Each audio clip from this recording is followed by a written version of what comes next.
तो कैसे हैं दोस्तों। आप लोगों का एक बार फिर से स्वागत है आप लोगों का अपना यूट्यूब चैनल रत्नाकर ज्ञान सागर में। तो दोस्तों, आज मैं आप लोगों के लिए 10 क्लास के विषय भूगोल के इकाई 1 खंड क का पहला पाठ का जो चैप्टर का नाम है भारत संसाधन एवं इसके उपयोग, यानी कि भारत में पाए जाने वाले संसाधन और संसाधन के क्या क्या उपयोग है दोस्तों। तो हम लोग इस क्लास में यही जानेंगे, यानी इसके ऑब्जेक्टिव के बारे में जानेंगे। तो दोस्तों, संसाधन का मतलब होता है कि वो सभी वस्तुएं जिसका हम लोग उपयोग करते हैं या उपयोग कर सकते हैं भविष्य में, उसी को हम लोग संसाधन कहते हैं। दोस्तों, इसका परिभाषा होता है संसाधन का, पृथ्वी पर की वह सभी वस्तुएं जिसका हम लोग उपयोग करते हैं या भविष्य में कर सकते हैं आने वाले समय में, उसे संसाधन कहा जाता है। तो दोस्तों, आज का क्लास का पहला सवाल है उपयोग में आने वाली सभी वस्तुएं हैं। तो जैसा कि दोस्तों मैंने आप लोगों को बताया कि पृथ्वी पर के जो भी वस्तुएं हैं जिसका हम लोग उपयोग करते हैं उसे संसाधन कहते हैं। तो दोस्तों, इसका जवाब होगा उत्तर आंसर संसाधन।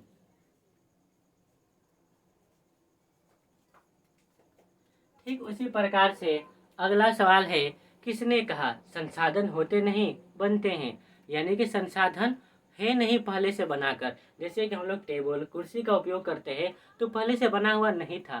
तो दोस्तों, इसको बनाया गया अपने उपयोग के लिए, यानी कि जिस तरह से पेड़ से हम लोगों ने अलग अलग आकार दिए और उसका उपयोग किए, कुर्सी के रूप में, बेंच के रूप में, टेबल के रूप में, मतलब अलग अलग फर्नीचर के रूप में। तो दोस्तों, तो अपने उपयोग के लिए बनाए तो वह संसाधन बन गया। तो दोस्तों, ये कहे थे जिमरमैन, यानी कि जिमरमैन ने कहा था कि संसाधन होता नहीं, तो संसाधन बनते हैं।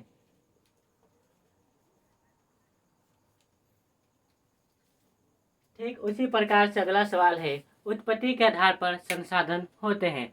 तो दोस्तों, उत्पत्ति के आधार पर संसाधन दो प्रकार के होते हैं।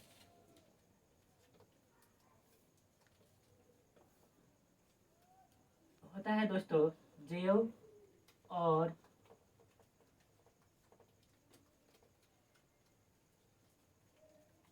अजैव। तो दोस्तों, जैव संसाधन वो है जिसमें सजीव का लक्षण पाया जाता है। तो दोस्तों, इसका सबसे अच्छा उदाहरण हो गया जैसे मैं।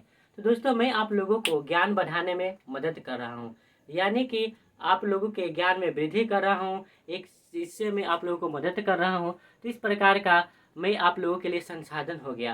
तो दोस्तों, तो एक है अजैव संसाधन क्या है। तो दोस्तों, अजैव संसाधन वह है जिसमें निर्जीव का गुण पाया जाता है। तो ये हो गए कोयला, पेट्रोलियम, आपके फर्नीचर, आपके कलम, आपके कापी, आपके किताब। तो दोस्तों, ये अजैव संसाधन हो गए। ठीक उसी प्रकार से अगला सवाल है, उपयोगिता के आधार पर, यानी उपयोग के आधार पर संसाधन होते हैं। तो दोस्तों, उपयोगिता के आधार पर संसाधन होते हैं कितने प्रकार के, तो दो प्रकार के। तो दो प्रकार का कौन कौन होता है दोस्तों, एक होता है नवीकरणीय संसाधन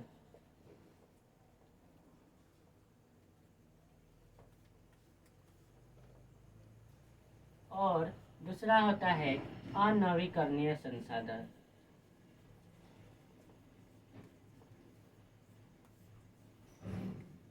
तो दोस्तों, नवीकरणीय संसाधन किसे कहते हैं। तो दोस्तों, नवीकरणीय संसाधन उसे कहते हैं जिसका हम लोग बार बार उपयोग कर सके, यानी कि जो जल्दी खत्म ना हो, जैसे कि सौर ऊर्जा। तो दोस्तों, सौर ऊर्जा जल्दी खत्म नहीं होता है, तो उसे कहते हैं नवीकरणीय संसाधन।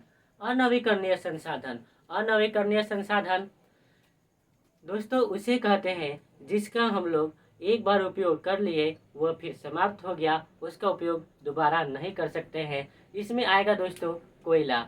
तो कोयला एक ऐसा संसाधन है जिसका अगर एक बार हम लोग उपयोग कर लेते हैं तो दोबारा उसका उपयोग नहीं कर सकते हैं। ठीक उसी प्रकार अगला सवाल है 5 नंबर, कौन अजैव संसाधन है। तो दोस्तों, अभी बताएं, अजैव संसाधन है आपका कोयला और पेट्रोलियम।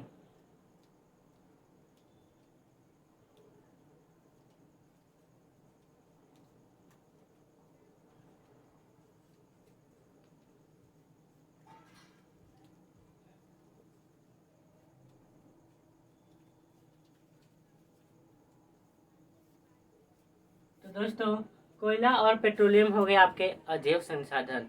ठीक उसी प्रकार से अगला प्रश्न है, कौन नवीकरणीय संसाधन है। तो दोस्तों अभी बताया कि नवीकरणीय संसाधन उसे कहते हैं जिसका हम लोग बार बार उपयोग कर सकें। तो दोस्तों वह संसाधन आपका हो गया सौर ऊर्जा।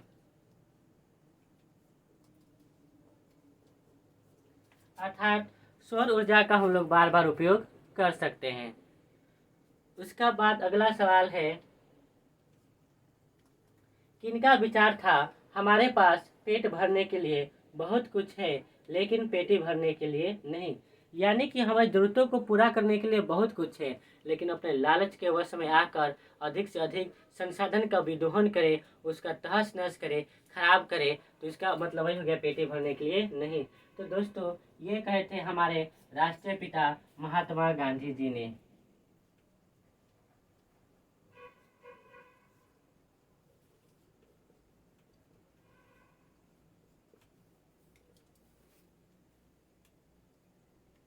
ठीक उसी प्रकार 8 नंबर सवाल है, कौन नर्मदा बचाओ अभियान से संबंधित है।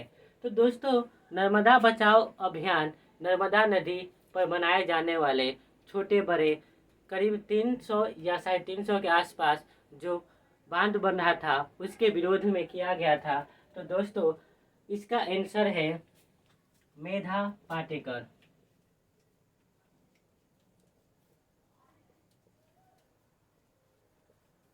तो दोस्तों नर्मदा बचाओ अभियान से संबंधित हो गए आपके मेधा पाटेकर।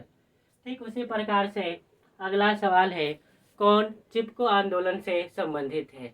तो दोस्तों चिपको आंदोलन से संबंधित है सुंदरलाल बहुगुणा।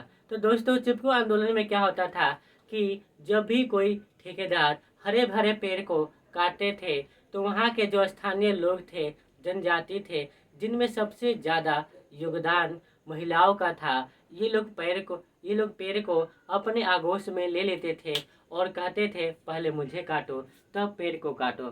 तो इस तरह से दोस्तों हरे भरे पेड़ों की रक्षा की जाती थी। जो यह आंदोलन बहुत ही कारगर हुई और इसे अलग अलग जगहों देशों विदेशों में अपनाया गया था। तो दोस्तों चिपको आंदोलन से संबंधित हो गए आपके सुंदरलाल बहुगुणा।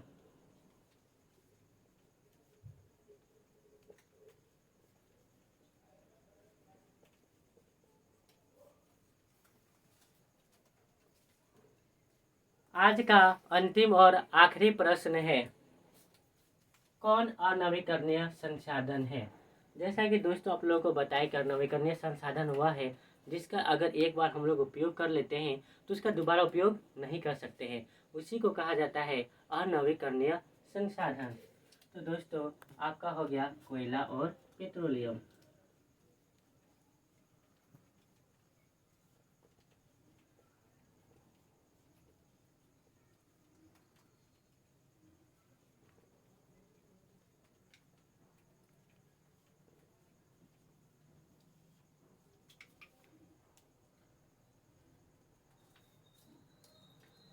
तो दोस्तों आज का क्लास यहीं समाप्त होता है। अगर आप लोगों को वीडियो अच्छा लगता है तो इसे ज़्यादा से ज़्यादा मात्रा में शेयर करें।